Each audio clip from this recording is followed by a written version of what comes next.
Hey everybody, welcome to a new episode of Podcast Demastered. I'm your host Ethan Meyer, and I'm joined by my two very good friends, Wade and Chelsea.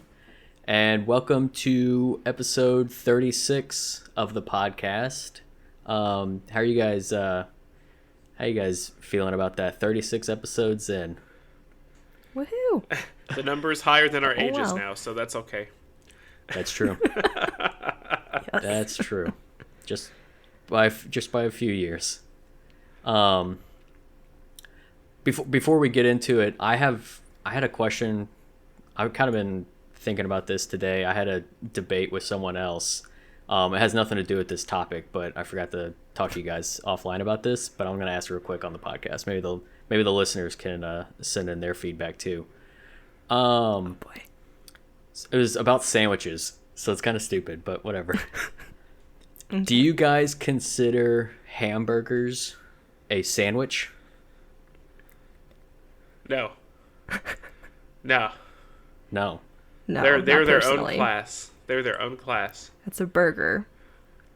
Okay, yeah. See, that's what my friend was saying too, but I think it's a sandwich because it's just stuff in between two pieces of bread. And like, even if you go to like some restaurants, like I guess like fast food, it's like a Whopper sandwich.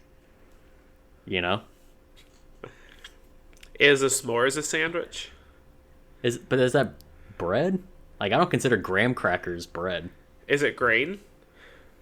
Oh, now we're really getting down to the nitty gritty.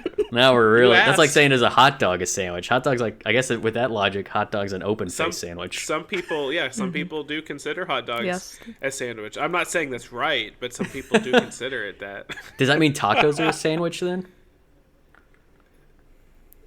It depends on the kind of taco, I guess. Yeah, that's Yeah, true. if it's like a flour soft shell, like a flour soft That'd shell be like taco. a quesadilla as a Yeah, sandwich. it's a quesadilla is a sandwich. See, it just fucks No. everything up. So no, hamburgers are not sandwiches. So back to No. okay. Not generally It can have its speaking. own identity.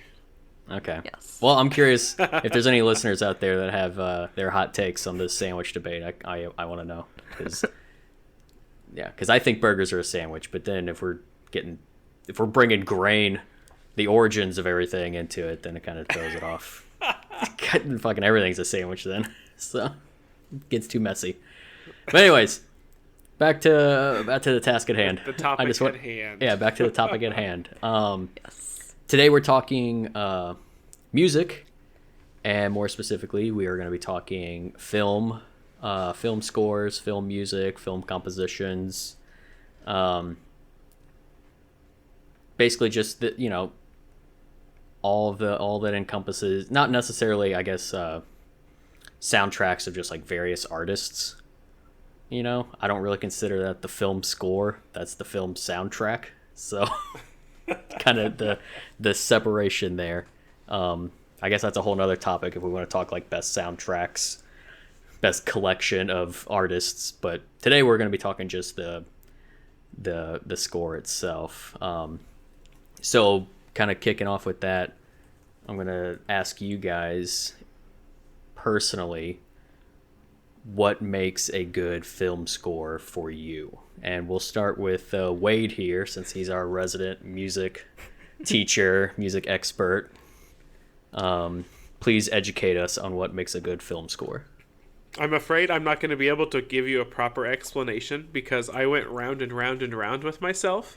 Because at first I was like, well, it's a good soundtrack if like you remember stuff. Can you like sing any of the songs? If they catch in your head, it's probably a good indicator. But then I thought, well, what about the other ones? There's some that are just so good that you never really notice that they're happening because they're so ingrained into the moments in the movie. Like, well, crud. That's also an indicator, I think, of whether it's good or not. Now, not to say like, well, you just didn't notice it the entire time. That's not what I mean. That would not be a good one. But like, it was just, everything was just so layered and like involved with each other between like just like what's happening in the movie and the music itself, that they're not two separate things. They're like together, you know. So it's a hard question to answer, but I'm gonna go with the like if it has music that you find catchy, or emotional enough to remember, Right. then you got yourself a good soundtrack, I guess. Yeah, Chelsea, what about you? Yeah. I'd say a good film score is one that, complements or rather enhances the film itself. Because I see it that, like, a film can honestly be downright horrible, but a score can really save it for me. Especially, like, I do love, I'm all about the story, about the writing and everything, but if that, like, score can make me feel something, then Yeah. it's doing something for me. It's doing it right. And I love it when I can actually hear the music, especially like when it like really enhances the film, because I feel like there's certain films, yeah, especially where it's not as memorable or anything. I'm like, was there any music in this movie? Like, I honestly don't remember at all. Right. And Like Marvel films. Yes. A lot of Marvel films. Yes. Yeah. Yes. Yeah. So that's what I look for, something that's memorable, that really enhances it, and Yeah, enhance is a evokes good emotion. word. Enhance is a good word. There's always that like that adage in like the film industry, audio is 9/10 of video. So yeah, for me, like when I was thinking about film scores, does the score like Chelsea said, enhance? Like, does it elevate the film? Does it bring it up to like another level of greatness? I'm kind of with Chelsea on this. Like, a bad movie can be elevated if it has an amazing soundtrack, but that also goes the other way. You can have a really good movie and have like a really terrible soundtrack. Like, a good example for me recently is I watched The Power of the Dog, which I find to be a very good film, but I hated the music in it. Now, I know what the music was trying to do, and that kind of brings up my second criteria, is does the film evoke emotions, or does the score evoke emotions, and is it diverse enough to like hit all those different levels that the film's trying to hit?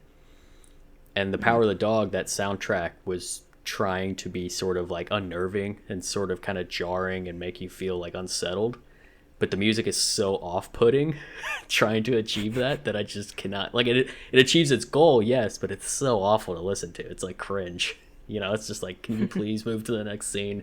This music is the worst. It's like nails on a chalkboard. So but like I said, that I'm sure that that's kind of that feeling that they were trying to get out, but I don't like it. And like what Wade was saying, memorable. Do I walk away from that film and do I like, is the music something that I want to talk about? Like, that's for me personally, when I watch any movie, the score is one of the founding tenets of what makes a good movie for me. And if the score was not memorable or didn't do anything, it was just kind of like, if the score feels like it was just a checklist item, like, oh yeah, we got to have music in this movie, so just whatever, fill the gaps, fill those establishing shots with some piano or whatever, and then we'll move on. I.e. a lot of Marvel movies. I.e. Yeah, a lot of movies in general. Well, also yes, things just never quite get off the ground. Yeah, and that doesn't necessarily mean it's like bad in terms of like the technical. Like, I'm sure like Wade, you can speak on this, like just the craft of composing that music, I'm sure is like technically right and accurate and makes sense, but it's just not memorable or good or anything to write home about. Yep. Doesn't enhance it as much as it could. Yeah. Another thing for me is it something that can be enjoyed separate from the film? Is it something I want to listen to but don't watch the movie? Like, I love listening to film scores. Like, I have multiple playlists that are just film scores, and if I listen to that, is it evocative of that film? Can I listen to that piece of music and immediately picture the scene that it was in, or whatever, like, visual representation? Does it have that sort of like symbiosis? And also, is it just something that I can just listen to on its own? Like, can it stand on its own and be enjoyable, or does it have to be tied to the film? I feel a lot of a lot of films, if you take the music out and just listen to it on its own, you realize that it kind of loses its luster a little bit. It's kind of just like, oh yeah, this is just like elevator music, or I feel like I'm at like a spa, or just like, yeah, whatever, this exists, I guess. But you put it in the movie and it's all like a nice, it all makes sense, it all gels and it's fine. But those really great soundtracks, you could take away and listen to, and it feels just as amazing. It almost feels like it's telling a story just through the composition of the score itself, you know? Like, it has those emotional highs and lows, those big swelling moments, like that's, for me, that's what makes, like, some of my favorite film scores can stand alone. So yeah, with that being said, do you guys have any favorite composers that, like, if you see their name on the poster or the credits or being attached to the film, you're like, oh yeah, this is gonna be great, like, I can't wait for this? Do you guys have any names that come to mind for that? Wade, let's start. What do you So I mean, I've got the classics, you know, like your John Williams, Hans Zimmer. It's hard to say no to them, especially like right now in John Williams' life. If he wants to do a score, you know it's going to be good because he's getting old. You know, he's getting quite up there. So he doesn't really come out to do too much. But when he does, like, it's good to listen. Yeah, I would put the stamp of GOAT on John Williams, as the kids say now these days. Like, John Williams is most definitely like the GOAT, I would say. Yes. He's definitely got that name recognition that as soon as you know he's attached to something, it's going to be incredible. Oh yes. And even if, like, it's a series, like, if he starts something, the later composers will always carry that stuff forward into the future films. Yeah. So, like, you just can't say no. So besides those two big ones, let's see. I have Howard Shore on here. Yeah, I love Howard Shore. Because I'm a big old dork. I can't. I have Alexander Desplat, if I'm saying his last name right. I think he's done so many good things. Well, he's French, so it's probably like Deplay. Maybe. So if I just made a fool of myself, oh well. It's fine. It's fine. If his agent's listening, he can correct us. Yeah, he can find me. It's fine. I had to put Alan Menken on here. I don't know. You may not recognize his name, or it might be like a glimmer. Oh, I do. I bet. He does a lot. He did a lot of the, like, 90s Disney stuff. Oh yeah. Like basically everything but Lion King. In the 90s, he did. Hans Zimmer has that one. Yeah. But then my last one I have on my list is Joe Hisayashi. He is the composer for all of the Miyazaki movies. Yes. Yeah. I completely forgot about him. Oh no, I'm so Chelsea sad now. knows how, like, heartwarming or heartbreaking Oh my gosh. all of his music is. All of it. He evokes those emotions. Yeah. But yeah, that's me. That's me in a nutshell. Chelsea, what about you? Yeah, I too, of course, had John Williams, because how could you not? I have two other ones. I have Michael Giacchino. I actually do like his style. He has some of those, like, old-fashioned vibes at times. It's just cool and fun. He has a diverse portfolio. Oh boy. What can you all enlighten me into what he's done? He does a lot of the Pixar films. Oh, okay. Yep, I got you. Alrighty. Yeah. He's got like 2 Oscars for like Pixar movies. Up, yeah. He also he did the J.J. Abrams, like, Star Treks. He did Star Wars Rogue One. He did the I think he did War from the Planet of the Apes and Dawn of the Apes, maybe Dawn of the Planet of the Apes. He's also doing the new Batman film. Mm-hmm. The Matt Reeves Batman film. Wow. Yeah, he has a very diverse portfolio. I'm almost ashamed that I didn't recognize his name at first, because that's a lot of big stuff. a lot of stuff Yeah. that I personally know. So, oops. I think he bad. got his first Oscar for when he did Up. I think that's right. Or maybe it was He like didn't this get first. one for The Incredibles. No, I don't think The sadly. Incredibles got Oh. anything. Man, that music was hot. I love that music. It's great. We did a whole marching show on The Incredibles a few years back. Nice. It's good. Yeah, it's good. His stuff's good. Yeah. And then my other one on the list is Henry Jackman. I like his electronic vibe. Oh, yeah, going yeah. on. Yeah. Yeah, which is one of his big ones is Wreck-It Ralph. He Oh, also Didn't- did nice. Winter Soldier Yeah. and Oh, okay. Didn't he do? Did he do Logan or the Wolverine? Didn't he do one of those? ooh. I think wanna- he's I wanna- done quite a few of like the superhero movies. Yeah, I want to say he's done a couple X-Men films, and I think it might have been those. But yeah, I know the name for sure. Yeah. Those are mine. So my all-time like favorite, if I had to have like a number one, is Hans Zimmer. I think he may be one of the most incredible composers out there because not only is he diverse, but his scores are so perfectly designed for the film that they're for.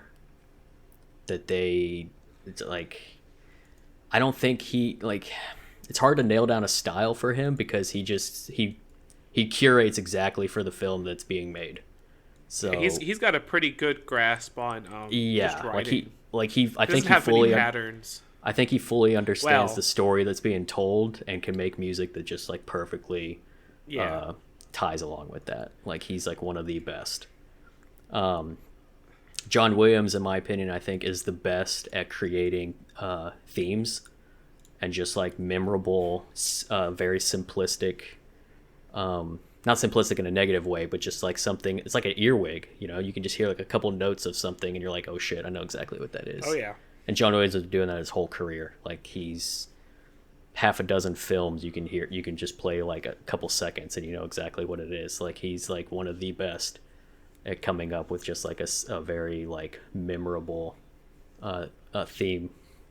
You know, he's done it for, you know, Indiana Jones and Star Wars and Harry Potter and Jurassic Park and like all this stuff. Like it's Superman and E.T. Yeah, Home Superman and Alone. basically anything Spielberg touches. Like he's very, very good at that. I also had Alexandre Desplat or whatever, the French composer. He's also got a pretty diverse portfolio. I guess some of it is more like one of his bigger ones is he did the last two Harry Potter films, Which I love. which are fantastic. Not my favorite Harry Potter soundtrack. That goes to Half-Blood Prince. But that was Nicholas Hooper. And if you look up Nicholas Hooper, that man, I'm pretty sure he just did that and then fell off the face of the earth. So All that money, yeah. yeah, he's like, okay, cool. This is what you're paying me? Yeah, I'm going to retire. Well, I can be happy. But yeah. The only other one that you guys didn't say that I really like, they don't, it's a duo. And they don't do a whole lot, but the stuff that they have done, like I honestly get really excited if I see that their name's attached to something, and that's Trent Rezner and Atticus Ross. Like they did the Girl with the Dragon Tattoo, the David Fincher film. They did The Social Network. They did Soul for Pixar. They did all that, and then they did Soul. Yeah. That's Well, quite what, the electronic Rez- stuff, I guess, is a little similar. Yeah. But I was thinking like the real world stuff. I was like, that's No, they that's did quite like a the actual. departure from. Yeah, they didn't other do stuff. like the I guess like the jazz biz. They did the more like ethereal kind of. Their style is very minimalist, which I really appreciate. It's something that's just like they'll play like a key and then it'll just kind of linger, and it's just so simple and so nice and so calming, but also it can also flip that and be so unnerving and unsettling, and it just works so well. Trent Reznor also was from Nine Inch Nails, so it's even Ah, more take it, you interesting. beat me to it. So, I was gonna say that.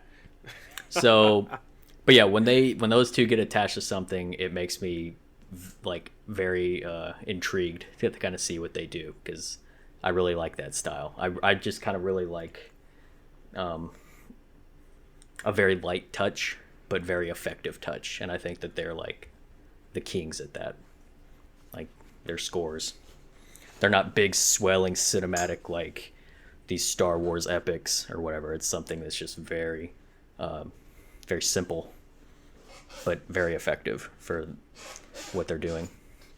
But yeah, I there's other composers out there that I like, but I don't necessarily, if I see their name on something, get like excited for like I do with those. Like I really like James Horner for a lot of the stuff that he's done. He did Braveheart and Oh, yeah, for sure. Avatar, and it's like escaping me now. But anyways, look up James Horner. He does really good stuff too. Tyler Bates does some pretty decent stuff. Very like a little bit more like gritty, I would say. I think Steve Jablonski does an actually pretty decent job of just doing like bombastic kind of like action set pieces. He did a lot of the Transformer films. He does a lot of like video game music too.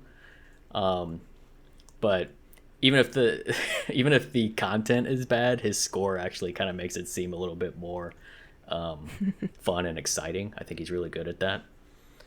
And then I also like James Newton Howard. I think he does really good stuff. And Junkie XL. He kind of does a lot of more kind of gritty techno kind of stuff. If you don't know, he did Mad Max Fury Road, which surprisingly had an amazing soundtrack, like way better than it had any right to be. He also collaborated with Hans Zimmer to do the Man of Steel for Zack Snyder, and then later did the Justice League score on his own. So I like his style too. I like his stuff, but like I said, he's still fairly like recent. I think he goes by Tom Holkenford now, which is his actual name, but when he first started it was Junkie XL. I don't know if he was like a DJ or some shit. I don't know. But sounds like a DJ name for sure. Yeah, it definitely sounds like a DJ name. But yeah, he worked with Hans Zimmer a lot, so I think he kind of picked up some I'm sure schooling. He got taught. Yeah, some schooling from him, because like there's one that I forgot about. It's another band who also does other things, but M83. Yeah. Oh yeah. They did the I think you saw it. Tom Cruise's Oblivion. Yeah. That soundtrack. The movie's okay. It's fine. Yeah. But like the soundtrack though, oh my god. Yeah. Love it. I completely forgot about that. Just popped into my head. But yeah, I mean, I know that I'm sure I'm missing some, but those are the ones that like I've looked down my my Spotify, and like I'll have like favorited like scores or playlists or whatever, and like those names come up more often than not. So Howard Shore also. I haven't listened to much Howard Shore besides Lord of the Rings and Hobbit. I don't think I've ever listened to anything else that he's done besides those, but that's enough to elevate him into a category of excellence. Because like it's just that for me. Like I don't need anything else from him. Those 6 films have some of the best music ever put to film, in my armchair opinion. Like that's like some of the best stuff ever. So I guess with that being said, let's transition into what are some of your favorite film scores. Doesn't necessarily have to be like an end all, like this is my all-time number one. If you have that, great, but it doesn't have to be. So Chelsea, let's start with you this time. Yeah, well, I mean, I kind of mentioned some of the ones I really liked from the like my favorite film composers. So like from The Incredibles to Wreck-It Ralph, to super classic Star Wars, Jurassic Park, Indiana Jones. A couple other ones that came to mind that weren't necessarily my favorite film composers, just because I either haven't recognized their stuff in a lot of things or anything, but really is actually one of the Harry Potter movies, but it's one that you guys did not mention at all, and that was actually Goblet of Fire, Patrick Doyle. So that one kind of holds a special place in my heart because I got that soundtrack whenever it came out. I got it for Christmas with a awesome, like portable like CD player or whatever, that era of CD players. Yeah. And so I listened to that nonstop, and that music, I can just picture like all the scenes from that film when I listen to it. It's just it's great. Yeah, no, that's it. Especially the I really like the music for is it Durmstrang? The like the Eastern European school. I think he nailed it with that piece for sure. Like from the Quidditch World Cup to just all the different tasks and everything, the dances, it's a good time. It is a good time. I mean, honestly, all the Harry Potter soundtracks accomplish what they set out to do. It's just the later ones are the soundtracks that I can listen to on their own, whereas the other ones I appreciate them in the film. You know what I mean? Mm-hmm. Like I think they're perfect for the film, but they're not ones that I would like separate and listen to on their own. I remember so one of my favorites, I put Harry Potter 6 and 7, so like all 3 albums. Yeah. For all 3 of those albums, I actually bought the album before the movie came out because they released like a week before or something like that. And I had just like played them so much before the movie ever came out. It was just one of those like listening experiences where I would like put it in my CD player, put my headphones on and just kind of like lay back and close my eyes and just let the music basically take me through this movie that I haven't watched yet. And I did that specifically for 6 and the 2 7 movies because especially 7 Part 2 because they tell such an emotional musical story. Yeah. Like it carries on into this, and now we go to here, even without knowing what's happening in the movie. The music, I felt, does such a good job in pulling you with it the whole way through. Yeah. I love that so much. It's also just beautiful music. Like that track, Lily's theme, is amazing. Oh, Lily's theme. That is so like that's good. the thing that I was thinking about this whole time. Lily's theme, and then I think it's called like Courtyard Battle or Battle of the Courtyard or something like that, like the climax of the film. That is an amazing piece of music too. Like both of those are fantastic. Chelsea, do you have another film score, or is it just Goblet of Fire and every other film score is subpar? Well, I mentioned the ones from my favorite composers. Another one I think comes to mind, well, specifically, the main theme from that in a way is Pirates of the Caribbean. All of them, or just the first one? I mean, the first one is really... Yeah. They're all kind of the same for me, but they're... Yeah. Like every theme in 1 gets built upon for 2. And then 3's music is just like the first 2's music, but like turned up to 12. Yeah. Like it's all like it's basically all the same. out of the 3, my favorite's the second one, just because I love the music for Davy Jones. Yeah. Like I think Hans Zimmer nailed it with that when he had like it's like the ticking of like it's like the heartbeat almost, and then you have like the kind of like music box kind of sound. Like for Davy Jones, it's very subtle but very kind of like intimidating at the same time. Like Dead Man's Chest, I think has the best score for me, just because Davy Jones and like the Kraken music is so good. When we worked at the theater, I loved cleaning after the 3rd movie. Yeah. Because like the credit song, "Drink Up Me Hearty's Yo Ho," it's like a 13-minute like masterpiece. Yeah. And I was like pumped. I was pumped and like scream singing like the instrumental score like the entire time. I'm like running around with my broom. I'm like, man, this house is gonna clean in like 2 minutes because I'm so pumped up right now. Loved it. That's amazing.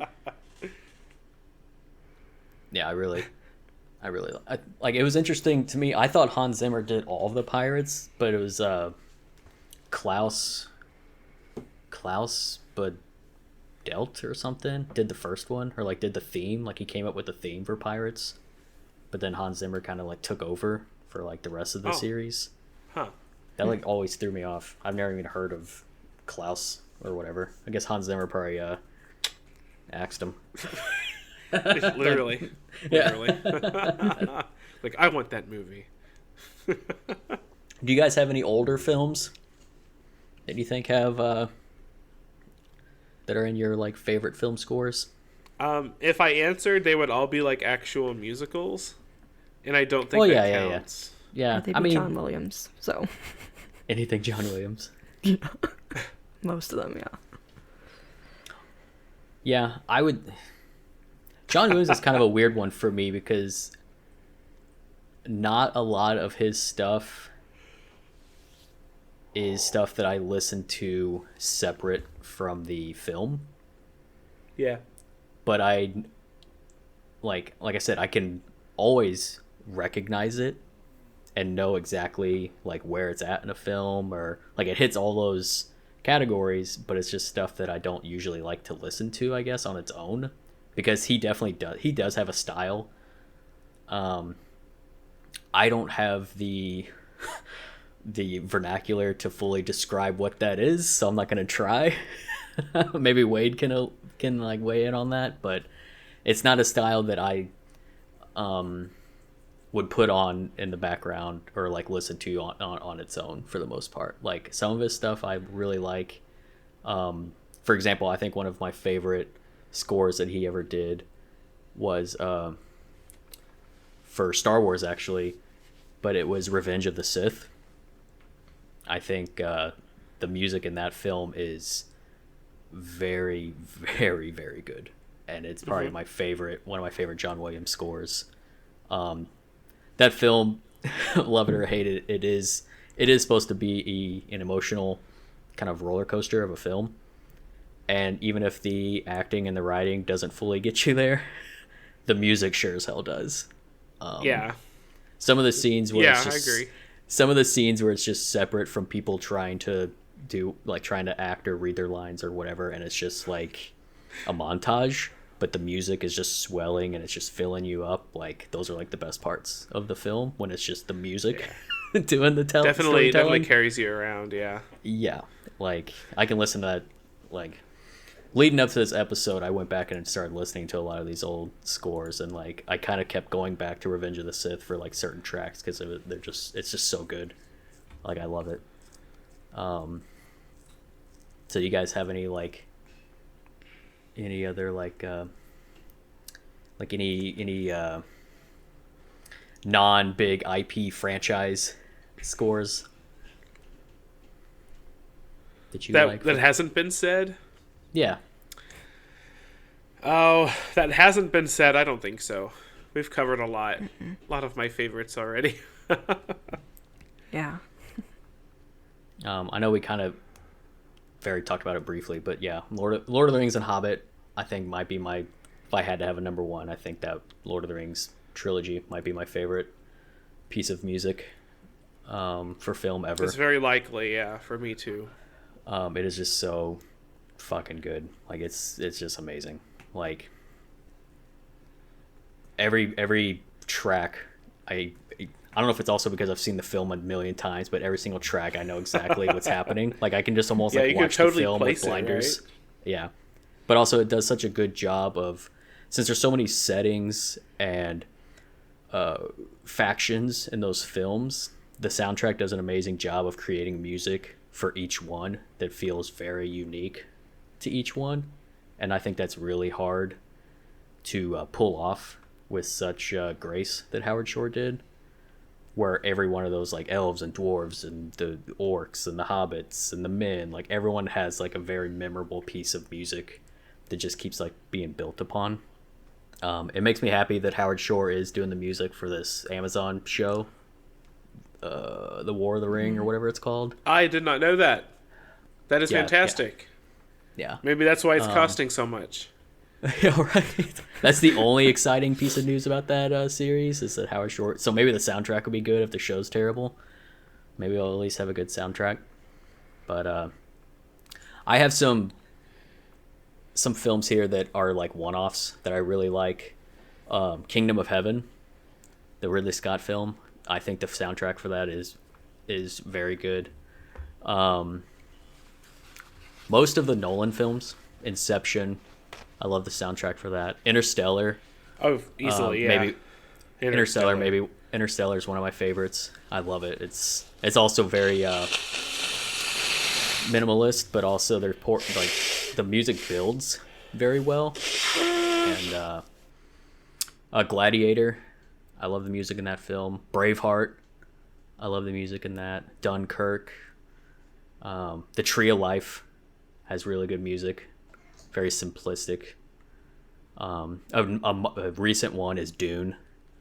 I think if that doesn't win at the Oscars or whatever the shit for best music, then I've totally given up on society. Because the music in that film is just revolutionary. It's so amazing. Like, man, it's so fucking good. I'm glad you enjoyed it. I wasn't a big fan of it, but oh God, I that's loved just it me. so much. It's so fucking good. So it's good. Annoying. The music was annoying? Is that what you No. mean? I missed it I didn't for find now, anything so. special. It's like chanting. Oh, okay. Like one of the theme for like the witches is like kind of like these. It's like a chanting choir. Oh, it's good. It's really good. It's very unique. I think that's another reason why I really like it. Is it's very much like I said, for Hans Zimmer, like he does a really good job of like creating music for the universe, and I think that fits very well. But yeah, Man of Steel. I love the music for Man of Steel. I love the whole like Nolan Batman trilogy. That's also Hans Zimmer. Some of the best, probably the best superhero. Oh yeah, that music is that those. Batman trilogy. Even just some of the stuff, just like how he made some of that music is like kind of odd. Like how he came up with some of the sounds and some of the music that he implemented into like the score is interesting. Like the Joker music, and like just watching some of the stuff, like how he actually came up with that. It's not like instrumental. It's like kind of like it's almost like Foley work, like taking weird objects and making sounds with it. Like that's pretty interesting to me. Like the dude's like a mad scientist sometimes. So I know that's it's weird. very. It's gonna be weird, but that's electronic music. When you hear that, you think you think like the buzzy like techno but in like the classical music world, that's what electronic music is when you record like basic everyday sounds, and then you convert those and you like modify and adjust those to create other things, to create like actual music out of that. That's electronic. Well, I'm saying music. like he's taking like razors and running them down like piano wire. Yeah. And recording that. And Yeah. like that's like crazy shit to me. Like I love stuff like that. Instead of just like, hey, let's get 7 violinists and record them and just make some music. Like that's good stuff too, but like I like when people like almost like have original creations like that are outside of the norm, I guess. Like putting a name on it, calling it electronic, that's like that helps categorize it, but it still makes it like very unique to me. No, it's extremely unique. It's just they needed a word for it, right? Like in the classical music realm, because people were doing that. You know, they would stick a speaker outside for 72 hours to get that ambiance and the ducks quacking and the water going and stuff, and they would use that. And they were like, well, what do we call that? And they decided electronic, I guess, because they were using electronics to record it. They're using electricity to record it. So. That legit. That was yeah. Freaking Philip Glass and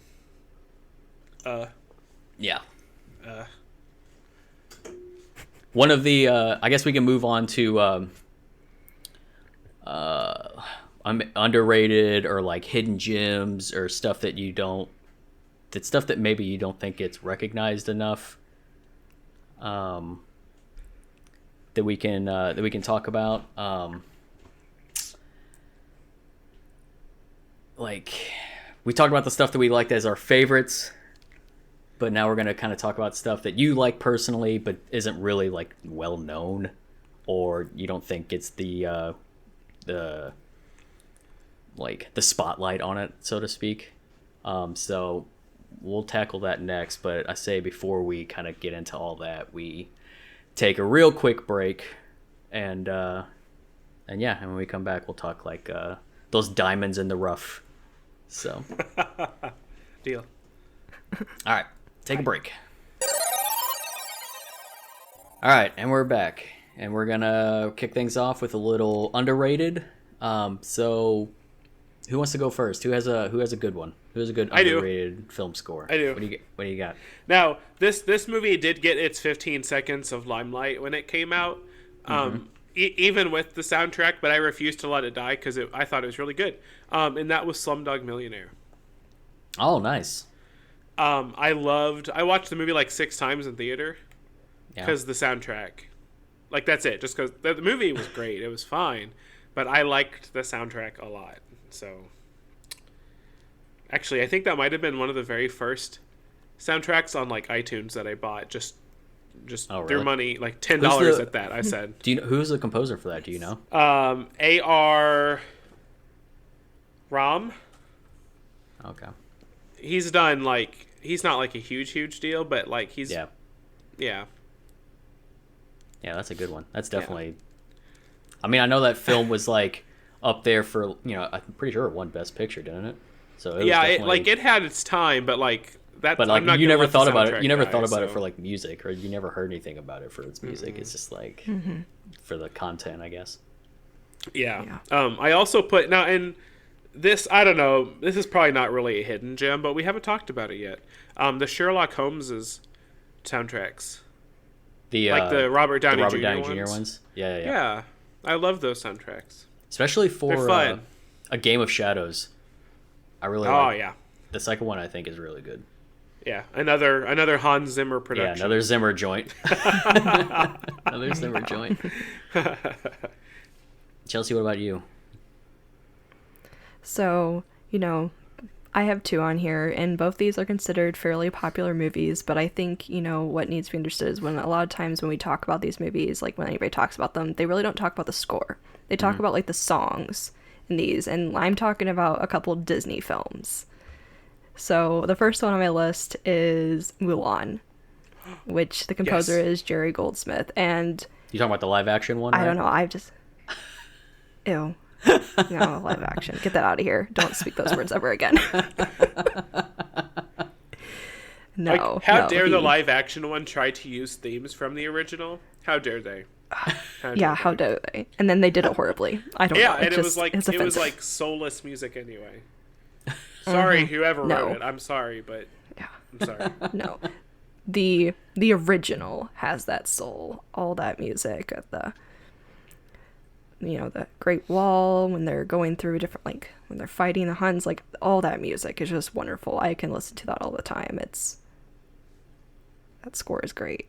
Jerry I was just gonna say Jerry Goldsmith was like one of the peak composers for like 80s, 90s. Like that dude had his name on everything back then, it seems like. Mm-hmm. Yes. He definitely has some 80s elements. Oh. Yeah. Sorry. No, it's all good. My other one is one of my favorite Disney movies. The Little Mermaid. No. Look, and the songs are wonderful in this movie, the characters. But oh man, when you talk about that score, I'm talking about Frozen. That score is gorgeous in that movie. I mean, I own both of the actual scores as well, like to both of them. Not the soundtracks, but like, because they're 2 different albums, Yeah. I understand.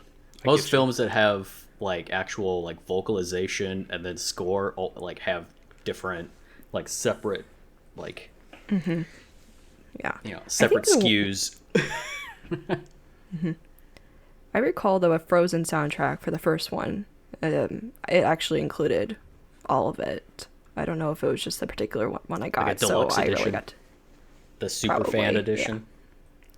Yeah, that was hard to come by when that movie came out. I went all over looking Oh, I'm for that sure. soundtrack. Well, I'm sure. And I had to call around, but I got it eventually. And so the composer is Christoph Beck, and I don't know, it's a joy, all that music in there. It's just, I can listen to it by itself, and I know, the different parts in the movie where, the different parts are, and it's just, I don't know, it's a good time. It's emotional. It's great.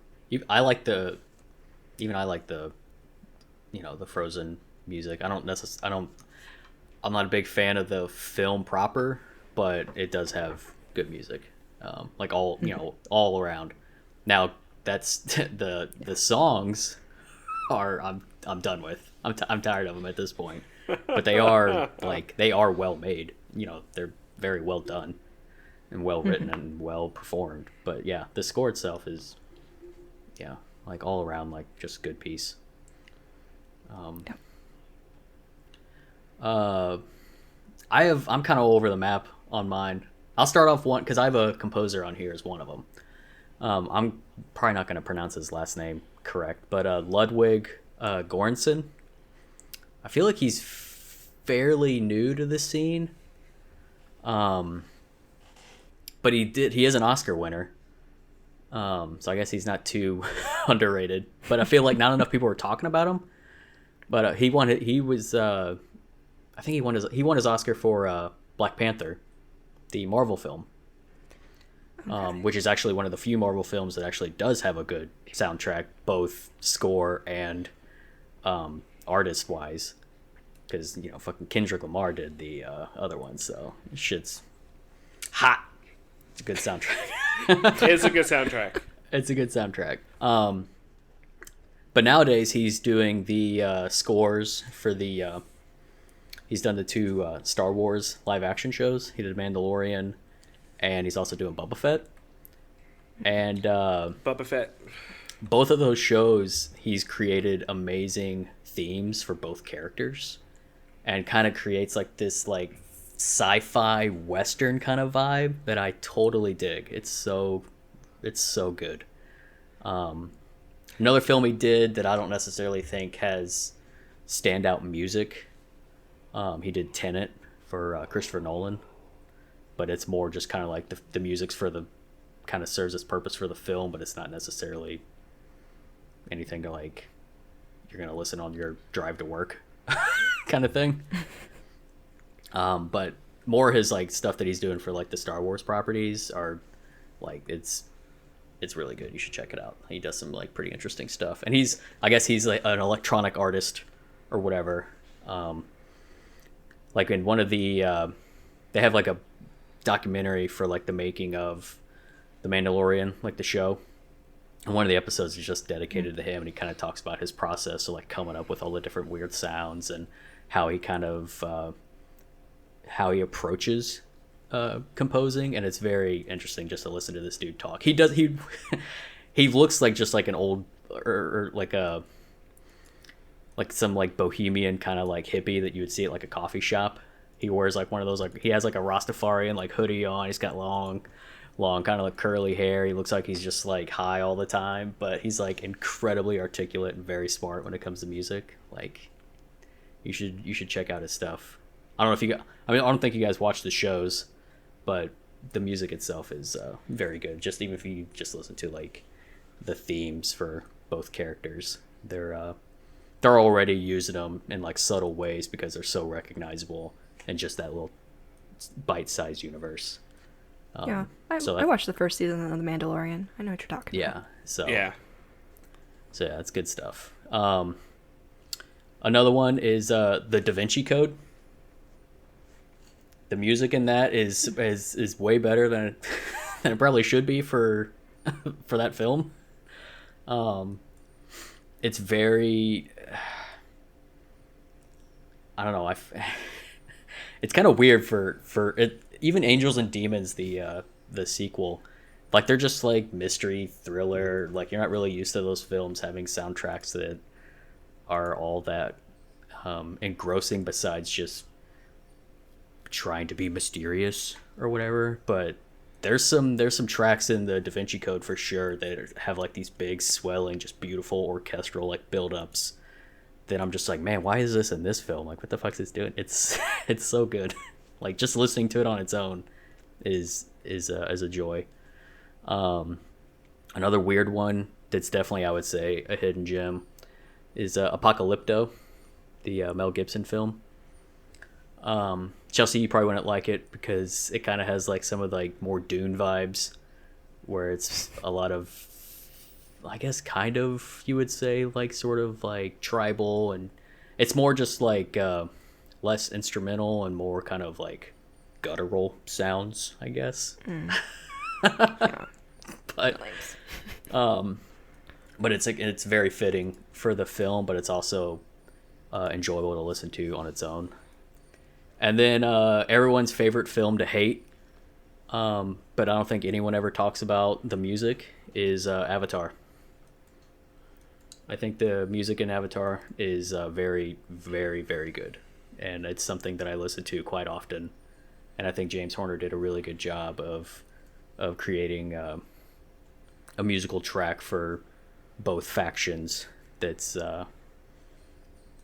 unique to, you know, like the human military industrial complex kind of bombastic percussion stuff, and then the more sort of kind of spiritual and tribal and kind of native but also like alien kind of sound for the Na'vi, like. And then like when that movie like hits like their climaxes, like the music starts swelling, and it's very good. Like I really like the soundtrack for that film. So, but that's like everyone's favorite film to like take a huge shit on for various reasons.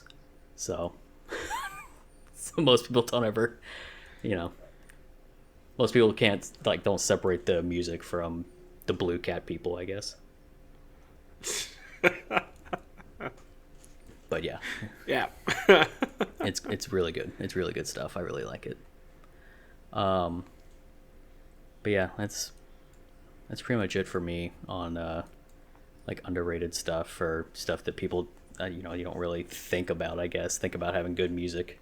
I'm sure there's ridiculous amount of film scores out there, and we're not even scratching the surface. Yeah. Right. So this is more just like us talking very like briefly on the subject. We could probably have a whole podcast just on film scores. So for anyone out there listening, if we're not talking about your favorite film score, that's why. There's just a lot. There's a lot out there, and I'm sure we're missing some. I'm sure as soon as we stop recording, I'll be like, oh shit, that's another one I really like. So there's just a lot of stuff out there.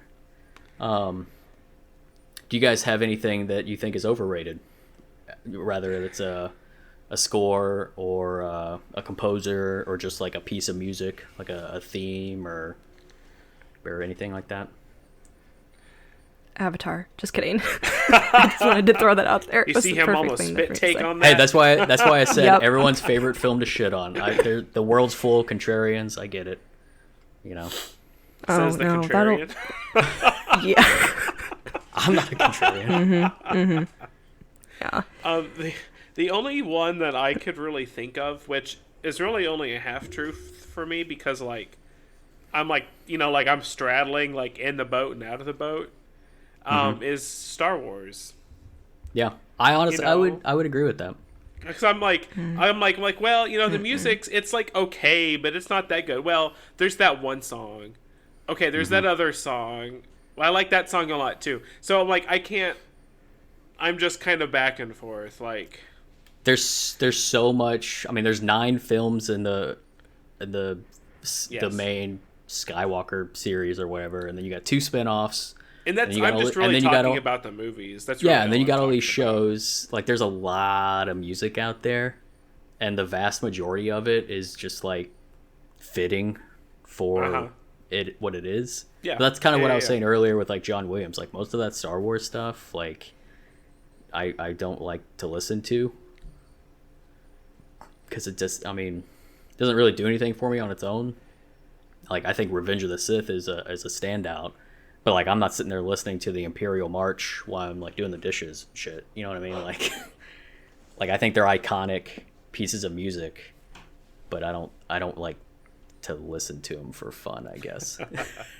So yeah, I'm kind of with you on that. No, I hear you. I think the vast majority of Star Wars music is fitting for Star Wars, and it doesn't really need to exist outside of it. And I don't know if this counts in this conversation, but the only other thing that I can like, it's a composer. I guess you'd call him a composer. Gotta be fair. Not to be negative. I mean, like he's rich, more rich than I'll ever be in my life. He's the and that's where I have to draw the line. They're more rich than I am, so they win. Is the guy who does like Hamilton, like the guy who writes in like Encanto and In the Heights. I find him to be a little overrated. Yeah, Lin-Manuel Miranda. Yeah. Well, that's because like Yeah. nothing. Mm-hmm. I don't give two shits about Hamilton, and In the don't Heights either. I couldn't focus. I could not pay attention to that at all. Encanto I liked. Encanto I liked a lot. But like, I don't know. I think my problem with his music is I think the music is very floaty and catchy and kind of easily digestible, but I don't like his writing. I don't think the lyrics always have a flow to them, and they kind of seem a lot of too times much to sometimes. a lot of the times it's jarring. Yeah, I feel like I have to listen Yeah. too much to the lyrics, and then I'm not really paying attention to the music anymore. Like I feel like There's I a have lot to of kind of like lyrics, lean in. yeah. I'm just like, wait, what the fuck? What? Yeah. Like it doesn't have like a nice flow between the two. They're not symbiotic. Like he either can. I think he needs to do one or the other. You know what I mean? Well, he won't. Yeah. So, because that's what he's done for all of his major work so far. To me, like it all sounds the same. Oh yeah, for sure. Like he not definitely has not a in a style. literal not in a literal way, but it's like In a literal way, kind of sounds. you the have same, found too. a formula that makes you bajillions of dollars, and I have to Yeah. appreciate that because again, Well, it made him I like will- a name that Yeah, is recognizable now. Like everyone knows like- that name. like going around on TikTok, there's like so many people discussing the intricacies of Encanto and like the music and stuff. Like listen to this clip, you see, and then they go into like this big explanation of like how this musical segment works. And maybe it's just because I've had all this training, but I'm like, yeah, and so does everybody else. Like that's not a him thing. That's congratulations, you know how to compose music. Now go listen to literally everything else. They all do this. Yeah. Like they're talking about like, look at this harmony. I'm like, yes, it's a Latin harmony. He picked up on heritage. He understands how it works. Like, Yeah. it's not, he didn't create anything, but that's not a fair thing to say because no composers create anything. Yeah. Like I teach in my guitar all the time. I teach like a basic guitar class. When we're learning chord structures and progressions and stuff. And they're like, oh, but that's the same as this. I'm like, yes, congratulations. Welcome to the last 500 years of music. It's all the same. It's all the same. Yeah, that's kind of art in general. If you look at it from history standpoint, it's kind of all the same. So just pick what you like because originality doesn't really exist. So. Make it yours. That's all you got to do. And he does Exactly. that. He does a good job at that. So, like, I'll never compose anything. So, really, all of my complaints are Jack. So, I'm not a composer. I can't write. I can't do it at all. Yeah, well, put your thoughts on Twitter. No, I'm okay. I'll Let's complain hear to now my on the children, podcast. and they're There just you like, go. okay. Yeah. Save it for the podcast. Chelsea, what about you? You seem like you're seething with some opinions. Oh, still with that Avatar. I'm just messing with you. The only thing I'll say is, honestly, I don't remember anything about that music, but that's not I my don't list. really either, honestly. You know, it's whatever. I'm glad you enjoyed You're also it. you're also talking about No. a film that's like what 20 years old now. Forever. So, Yeah, forever. feels like Um, it feels like But it some came of these out movies like, we're talking about, yeah. But it clearly wasn't that memorable to me because I know, yeah, scores for movies that came out twice as long before that. But yeah, anyway, that's why it's no, on my hidden like I think it's way better than it gets credit for, but it's not like it wasn't on my favorite list, I guess. I'll leave it at that. Well, I'll throw something on the overrated. I don't necessarily dislike this composer. They just don't seem to have done anything fresh, in my opinion. Nothing that's memorable. And so I just kind of threw out there Danny Elfman. No.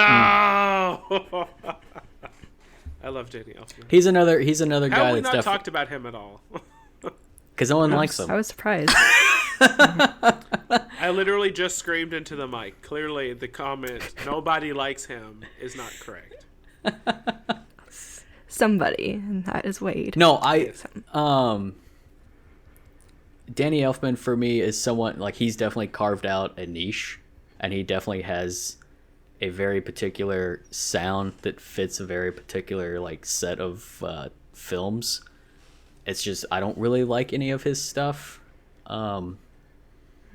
It has a style to it that's almost kind of whimsical in a way a lot of the times. Very fantastical, yeah. Yeah, and I don't know. It's not stuff that I choose to listen to, I guess. Even more of his like I guess tonally serious stuff, like he did the Batman theme for the Michael Keaton film, and like Tonally serious. People put that on a pretty high pedestal in terms of like I guess just for Batman music, but I don't really care for it, I guess. I don't know. Like I said, his style's just not for me, but I appreciate his ability to at least have a style.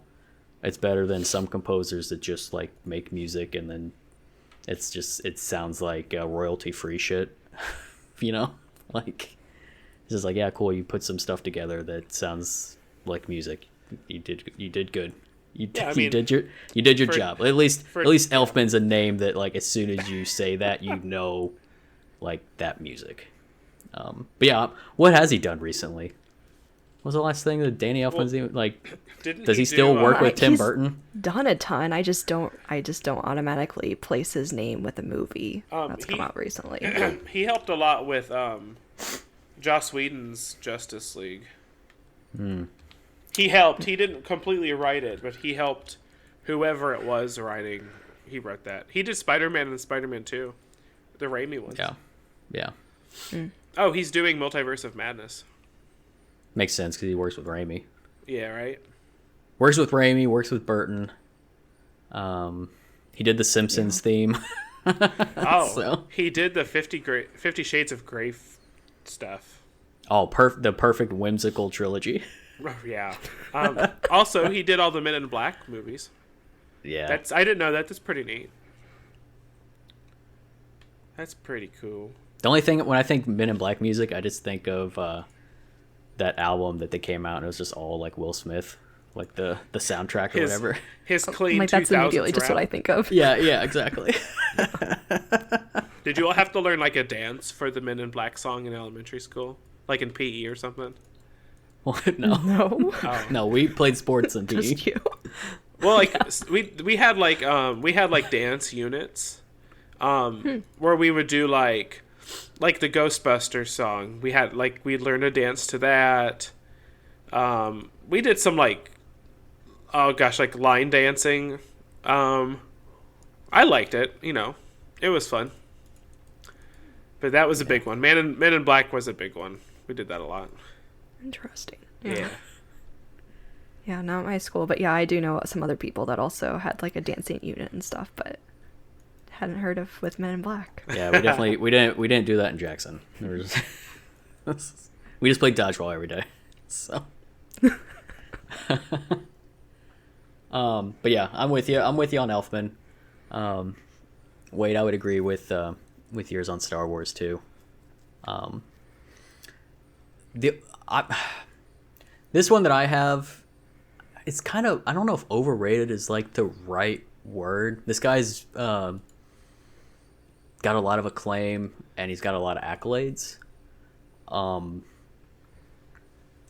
I just don't necessarily really like any of the stuff that he does. Even most recently, and that's Chelsea, the composer you were talking about earlier, Giacchino or whatever, Michael, the Pixar guy, that does a lot of stuff. I don't, like I said, I don't want to say overrated. When you gave me that look about Giacchino, I was like, Giacchino, I yeah, you hate yes. him, yeah. No, I don't hate him. I don't hate him at all. Like I said, I just threw him on here because I couldn't really think of like any like piece of music that I just like hated or you know, anything like that. But yeah, like all the stuff that he's done, like I mentioned, he does do a lot of, you know, he can do something like Incredibles and then go do War for the Planet of the Apes, and then he's doing like Batman. I think my problem that I have is like, even though his portfolio is super diverse, none of his stuff is either A, something I want to listen to on its own, or B, I don't really think it either A, matches the film tonally, more for like his serious stuff. I think his Pixar music is perfect. I think Pixar music in general, I feel like, has just like a template, and you can almost kind of take any Pixar score and put it in another Pixar film, and it'd probably fit right in and work great because it just kind of, they all kind of sound the same. I don't know if it's also because I watch Pixar films all the fucking time now with my son, and I can't even like separate anything anymore. More specifically, like Toy Story and Monsters, I feel like I can't tell which movie's on anymore because I feel like the music sounds the fucking same. But anyways, that's not to say that any of it's bad. Painful. That's not to say any of it's bad. It's all really good stuff. Recently, I've been since he's doing the music for the Batman film, I've been listening to like the little bits and pieces of stuff that he's putting out, and I just don't like it. I don't think it matches. Like, granted, the film hasn't come out, no one's seen it, but just the tone of the marketing and then the music that he's releasing, like specifically the Batman theme that he put out, I don't think matches the tone of how they're presenting that film, and it feels odd to me. Like he almost like wrote all the music and then they made the movie. like are you referring to the trailer music? No. Like they were like, you know how they release soundtracks usually before the film comes out. Like they pretty much do it for like most films. He's doing like a track at a time. Like he just released. He just released the track for the Riddler, like this week. And that's a little bit better. That's a little bit better. But like he released like the 8-minute long theme for just like Batman's theme, like his character theme for the supposed trilogy or whatever. And it's a beautiful piece of music. It doesn't sound like what I would expect the Batman theme for that particular film would be. And that's kind of, I guess, my problem with a lot of his like more dramatic work. Like the Apes films kind of do the same thing. Like it's just good. It's music and it's like good, but it doesn't really, I don't know if it doesn't really feel like it belongs in that universe. And same with Star Trek. I also just don't really like those new Star Trek films. I like those. I like the music. I'm like a purist with like the old Star Trek movies. Yeah, I've never seen the old stuff, so yeah. So the new ones kind of just I don't know. That's a whole nother topic, but I don't think JJ is very good at recapturing fandom in a positive way. So. But anyways, back to Michael. Music. Back to music. There's a lot of rabbit holes opening up here, and I'm tempted to fall down one. Nope, closing the back up. But yeah, like I said, I don't think he's bad at what he does. I just don't think a lot of his stuff is fitting or memorable in the way that I would. I think he's better at Pixar stuff. I don't think he's as good at the more serious, dramatic stuff, I would say.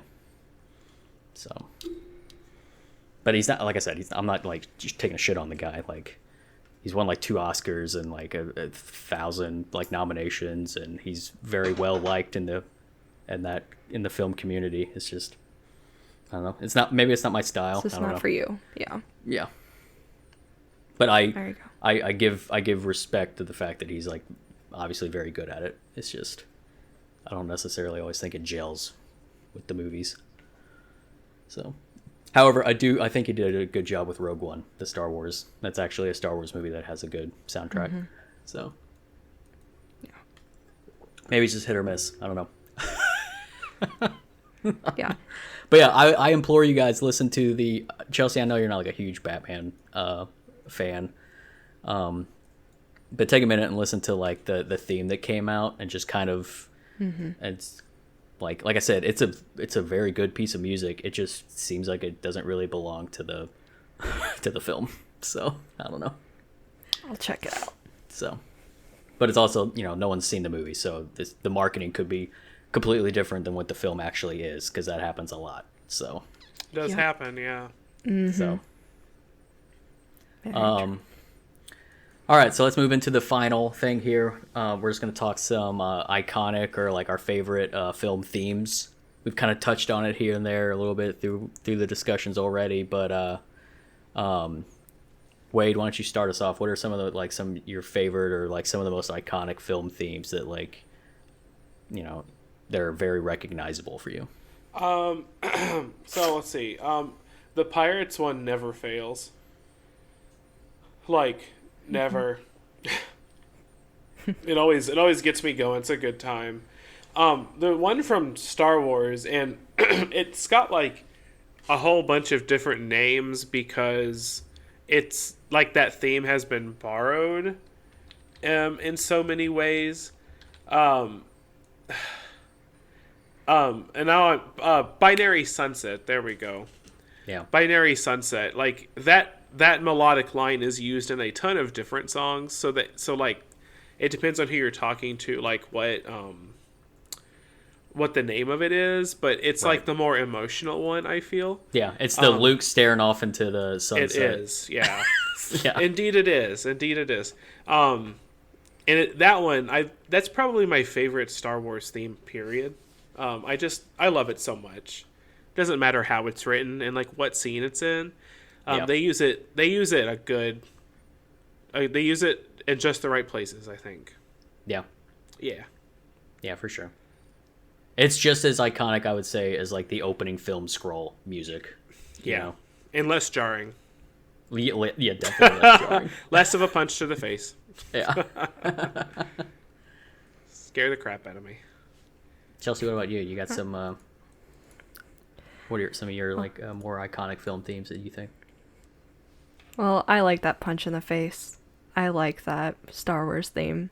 I honestly like all the Star Wars music, in my opinion. I would listen to it nonstop. I think it's iconic, and it's not even just because like the movies themselves are iconic. It really enhances the film for me. It really captures those characters, everything going on, and especially, that main theme, like, bam, you know what you're watching, you know what you're going to get into. Oh yeah, you're definitely it's just getting exciting. into It pumps you up. Yes. Space opera. I just think that's great. I love space operas. There we go. That's probably what it is. Yeah, I mean, like the music is, it's the definition of enhancing the film. Like, when that first one came out, they couldn't have picked a better composer because that just like took that film above like a B sci-fi future cult classic and put it up to like blockbuster status. That music is, it's like globally iconic. Yes. And it spans like what, like 4 generations now, or some shit, like Something like that, yeah. It's yeah. So It's very it may well be known one of by most people. the most recognizable like film score themes of like all time. So even people who don't like Star Wars or like would know what that is, Definitely. I'm surprised neither one of you guys said Harry Potter. I think I like Harry Potter. Yeah. Let's go. I think Hedwig's theme is very easily recognizable. Sure Like, is. It's not as like, you know, bombastic as a Star Wars opening crawl, but like I think, like, you know, John Williams is the master at this, but he did a perfect job of creating just like this simple piece of music that is used throughout the entire series, and like if you just hear it anywhere, you immediately know, oh, that's Harry Potter, you know. They use it in the video, they use it in the games, they use it like anywhere they can, and like that's a really good theme, you know. It's really well magical made. atmosphere. Yeah. There's a lot of those out there, I think. They may not be like something that I want to listen to, but they are iconic, I would say. Like good example is Jaws. The music for Jaws is very iconic. Very recognizable. Same with Halloween. The slasher films, like that's another piece that has like stood the test of time, so to speak. Indiana Jones is another. The Godfather is another one, I would say, that has very recognizable music. Like these are just like things that you could just like play the tracks and it's just a black screen, but you already visualize like what it is. Like you already know what it is, you know. And I think that's got to be hard to do, you know, to like write a piece of music and have it be so long lasting, I would say, I guess. Immortal. Immediately immortal. Yeah. Like, because I'm sure they're not thinking that when they're like composing that piece of music. They're like, oh yeah, this is going to be immortalized forever. This is going to live past me, my children, my grandchildren, you know what I mean? Like, but some of these will, you know, some like Star Wars, like that music's going to last way beyond any of us. So like that one piece of music is worth like millions and billions of dollars for sure. Oh yeah. Yeah. Even just think about like just little like some logo music, like the Disney the light going through the kingdom, like the little you know, that like little piece when you wish upon a star. Yeah, like that kind of piece of music, like that's super, like that's iconic, is gonna last forever, you know what I mean? And that's just for a fucking logo, so you know. But that's been around since I guess the 30s when that came out, give or take. When Pinocchio came out. It wasn't. Yeah, it's been out for a very, very long time. Yeah, it's been out for a long time. So yeah. But yeah, I don't know. I can't really think of anything else besides what we've already touched on. I didn't have Pirates on my list, but when you said that, Wade, I was like, oh yeah, I can hear the Pirates music. Like, it wasn't. I guess I don't know. I didn't immediately come to mind. But yeah, do you guys have any others you can think of? Maybe that's like not music you want to listen to, but it's just like long lasting, or you know, like we've been saying, like iconic. Did we mention Jurassic Park? Yeah, Jurassic Park. Yeah, that's a really good one. That's a good one, because they still find ways to use that, and even the new ones. So. Yes. Which didn't Chelsea? Doesn't your boy do the score for those films? Doesn't Michael Cappuccino? I was like, what? I was like, I was very confused by that. Yeah, I was like, what? I think he's. Yeah. I think he's done the music for those. Yeah, I think the newer ones. That sounds familiar. Yeah. Sorry, that's the kid lingo out there. Your boy. I don't know. Gotta stay fresh. Gotta stay youthful. Well, listeners, let us know if you think Ethan's hip with that lingo. I'll die hip. Oh man, I think that's gonna do it for this week's episode, guys. I think so. I think so. Well, thanks everyone for listening to this week's episode. Yes, be sure to like and subscribe wherever you listen to this podcast, and check us out on social media. You can find us out on Facebook, Twitter and Instagram at PodDemastered, and let us know who your favorite film composers and film scores, and which film scores you like the best. We love to hear from you. If you guys disagree with us or agree with some of us, definitely let us know. And you can also feel free to send us an email as well at demasteredpodcast@gmail.com. And thanks again, everybody, for listening, and we hope you tune in next week. See ya. Bye. See you guys.